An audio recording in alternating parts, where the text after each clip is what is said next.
وہ معاذ اللہ وہ کسی کا آگ چھین سکتی ہیں؟ اسی طرح کر کے رب کا قرآن پڑھے، سورہ حشر آیت نمبر تقریباً 8 ہے، رب فرماتا ہے وَلِلْفُقَرَاءِ الْمُهَاجِرِينَ الَّذِينَ أُخْرِجُوا مِن دِيَارِهِمْ وَأَمْوَالِهِمْ يَبْتَغُونَ فَضْلًا مِّنَ اللَّهِ وَرِضْوَانًا وَيَنصُرُونَ اللَّهَ وَرَسُولَهُ أُولَٰئِكَ هُمُ الصَّادِقُونَ۔ کبھی اس آیت کا سورہ حشر کی 8 نمبر آیت کا آپ مفہوم پڑھیں، ترجمہ پڑھیں، آپ کو پتہ چلے رب ان کے اخلاص کی گواہی دے کہ انہوں نے اپنے آپ کو فقیر کر لیا اسلام کے لیے، رب کے فضل کے لیے، رب کی رضا چاہنے کے لیے، رب رسول کی مدد کرنے کے لیے۔ رب فرماتا ہے اولئک هم الصادقون، وہ سچے ہیں۔ رب انہیں سچا کہے، انہیں مخلص کہے، انہیں فقیر کہے، تو جو ظالم کہے انہوں نے حق مار دیا، اس کا اسلام کے ساتھ اہل بیت کے ساتھ کوئی تعلق نہیں ہے، وہ کذاب ہے، جھوٹا ہے، قرآن بھی سچا ہے اور اہل بیت کی سیرت بھی سچی ہے۔ آگے دیکھیں، ایک کتاب لکھی گئی قم سے کہ ثقیفہ سے کوفہ تک، ثقیفہ سے کوفہ تک پوری کتاب جناب لکھی گئی۔ اس ظاہری بات ہم نے اگر نہیں پڑھی پھر بھی ہمارا تجربہ ہے کہ بالکل توڑ موڑ کے تاریخ کو قرآن کے مفہوم کو پیش کیا گیا ہوگا، اس کے اندر صداقت نام کی کوئی چیز نہیں ہوگی، ظاہر بات ہے۔ اب مزید ہے کہ ثقیفہ کی کیا توہین کی گئی، یعنی قرآن و سنت اہل بیت کی کیا توہین کی گئی۔ ثقیفہ میں جو آگ در تک لگائی تھی وہی آگ کربلا میں گھر تک آ گئی، معاذ اللہ، کہ ثقیفہ میں معاذ اللہ کو آگ جلی تھی اور گھر تک آ گئی۔ وہ جو جھوٹ بنایا گیا کہ حضرت عمر نے دروازہ جلا دیا، نعوذ باللہ استغفر اللہ، شیر خدا کا جنازہ جلا دیا، حضرت عمر نے جلا دیا، جن کو رسول اللہ نے خود مانگا ہے، جن کے اسلام لانے پر آسمانی فرشتے جو ہے وہ خوشیاں منائیں، جن کے آنے پر قرآن کی آیت نازل ہو، جن کے پیچھے مولا علی 10 سال نمازیں پڑھتے رہے ہوں، جن کی بیعت کی ہو، اپنے بچوں کے نام رکھے ہوں، حضرت مولا علی نے، امام حسن نے، امام صلی اللہ العابدین نے بیٹوں کے نام عمر رکھے ہوں، وہ عمر گھر جلا سکتا ہے؟ نعوذ باللہ، نعوذ باللہ۔ والسابقون الاولون من المہاجرین والانصار کا اس شان کا مالک عمر ایسا کام کر سکتا ہے؟ ایسی باتیں جھوٹ ہیں، قرآن و سنت سچا، اہل بیت سچے ہیں۔ آگے دیکھیں کیا ہے، ثقیفہ بدعت اور ظلم کا بانی، نعوذ باللہ، نعوذ باللہ، کہ ثقیفہ میں بدعت جاری ہوئی، یعنی ثقیفہ وہ ہے جس کی شان قرآن کے اندر ہے، یعنی ان کی شان بیان کرے جنہوں نے ثقیفہ میں ابو بکر صدیق کو خلیفہ بنایا، اور فرمایا وَيَتَّبِعْ غَيْرَ سَبِيلِ الْمُؤْمِنِينَ، سورہ نساء ہے، کہ جو مسلمانوں کے رستے کو چھوڑ دے وہ گمراہ ہے۔ سب سے پہلا اجماع اتفاق صحابہ کا ابو بکر صدیق کی خلافت پر ہوا ہے، تو اس سے انحراف کرنے والے کیسے ہدایت پہ ہو سکتے ہیں؟ پھر کہا جاتا ہے جی فلاں صحابی نے پوری زندگی ابو بکر صدیق کی بیعت نہیں کی، یہ جھوٹ ہے، ایسی کوئی بسند صحیح روایت نہیں، کسی ایک صحابی نے ابو بکر صدیق کی خلافت سے یا بیعت سے بغاوت کی ہو۔ ہاتھوا برہانکم ان کنتم صادقین۔ لہٰذا یہ بدعت کا بانی نہیں ہے، یہ قرآن کا بانی ہے، یہ ظلم کا بانی نہیں، یہ حق و عدل انصاف کا بانی ہے۔ اس کو بدعت کہنے والے خود بدعتی ہیں، ظلم کا بانی کہنے والے خود ظالم ہیں، اپنی جانوں پر بھی ظلم کر رہے ہیں اور اہل اسلام پر بھی ظلم کر رہے ہیں۔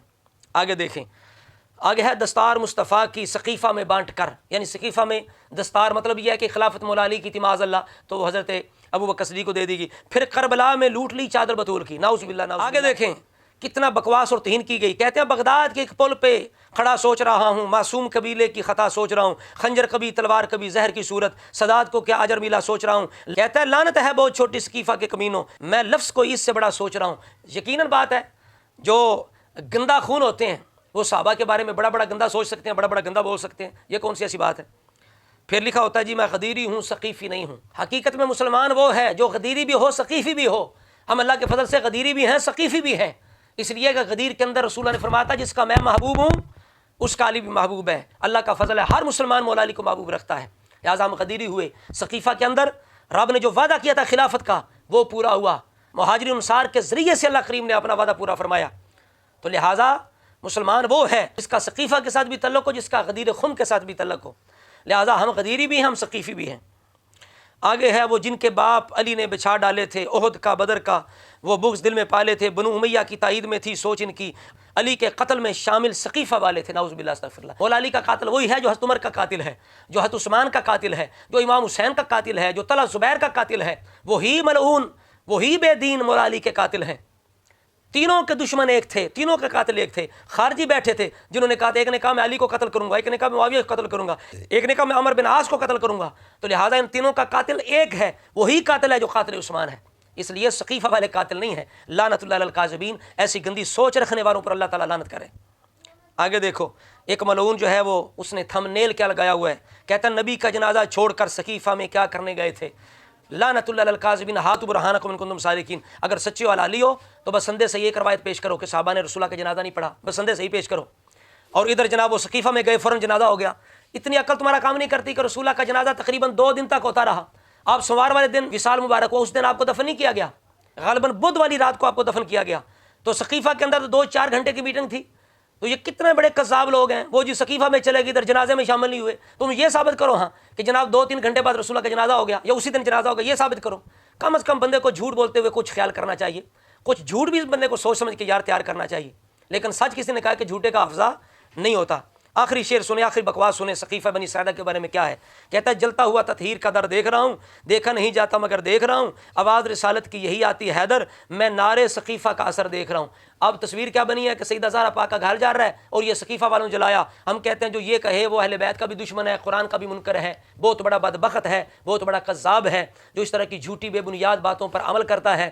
یہ وہ باتیں جو قرآن کے بھی خلاف ہیں اور اہل بیت کی اس سیرت کے خلاف ہیں جو مسلمات میں سے ہے، جو تاریخی حقائق ہیں جن کا کوئی انکار نہیں کر سکتا۔ معاذ اللہ استغفر اللہ، جس کا میں نے پہلے وضاحت کر دی، حضرت عمر فاروق رضی اللہ تعالیٰ عنہ بڑے جلیل القدر صحابی ہیں، امت کے دوسرے امام ہیں، مہاجرین اولین میں سے ہیں، رسول اللہ نے خود مانگا ہے، اور سسر رسول ہیں اور دماد علی و بطول ہیں۔ آج بھی روزہ اطہر کے اندر رسول اللہ کے ساتھ تشریف فرما ہے۔ اتنی عظیم ہستی جس کی شان قرآن بھی بیان کرے، رسول اللہ بھی بیان کرے، مولا علی بھی بیان کریں، بچوں کے نام رکھیں، مولا علی بھی اپنے بیٹے کا نام عمر رکھیں، امام حسن بھی بیٹے کا نام عمر رکھیں، امام زین العابدین بھی بیٹے کا نام عمر رکھیں، مولا علی بیعت کریں، پیچھے 10 سال نمازیں پڑھیں۔ ایسی شخصیت ایسا کوئی کام کر سکتی نہیں ہے۔ آج میں نے صرف آپ کے سامنے سقیفہ بنی ساعدہ جو عظیم مقام ہے مدینہ پاک کے اندر، اس کی جو توہین کرتے ہیں لوگ بعد وقت، دشمن اسلام، دشمن اہل بیت، منکر قرآن، یہ وہ چیزیں میں نے آپ کے سامنے پیش کی ہیں۔ اگر آپ سقیفہ بنی ساعدہ کی شان و عظمت دیکھنا چاہتے ہیں تو ہمارے چینل پہ الگ سے بیانات موجود ہیں۔ مزید انشاءاللہ ہم حدیث کی روشنی میں سقیفہ بنی ساعدہ کی شان یہ بیان بھی جاری کریں گے۔ اللہ رب العزت ہمیں ہمیشہ قرآن و سنت پر، آل و اصحاب کے طریقے پہ چلنے کی توفیق عطا فرمائے۔